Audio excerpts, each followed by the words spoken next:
Delhi liquor scam కేసులో కీలక పరిణామం. సిబిఐ విచారణపై కవిత పిటిషన్ నేడు విచారణ. ఢిల్లీ లిక్కర్ స్కామ్ కేసులో ఎమ్మెల్సీ కవిత జ్యుడిషియల్ కస్టడీపై ప్రస్తుతం తీహార్ జైల్లో ఉన్న విషయం అందరికీ తెలిసిన విషయమే.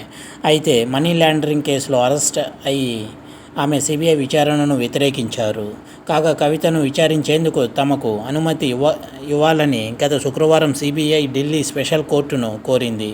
అందుకు స్పందించిన ఢిల్లీ స్పెషల్ కోర్టు తీహార్ జైలుకు వెళ్లి కవితను విచారించమని ఆదేశాలు జారీ చేసింది. విచారణ నిమిత్తం తీహార్ జైలుకు వెళ్లిన ఆమె సిబిఐ అధికారులకు సహకరించలేదు.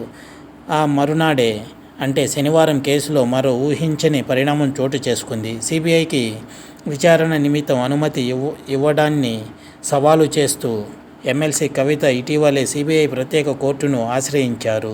సిబిఐ తనను ప్రశ్నించడంపై కవిత దాఖలు చేసిన పిటిషన్పై ఈవేళ మధ్యాహ్నం 12 గంటలకు ప్రత్యేక కోర్టు విచారణ చేపట్టనుంది. కవిత పిటిషన్పై జవాబు చెప్పాల్సిందిగా సిబిఐకి స్పెషల్ కోర్టు నోటీసులు ఇచ్చింది. ఇది వ్యూవర్స్.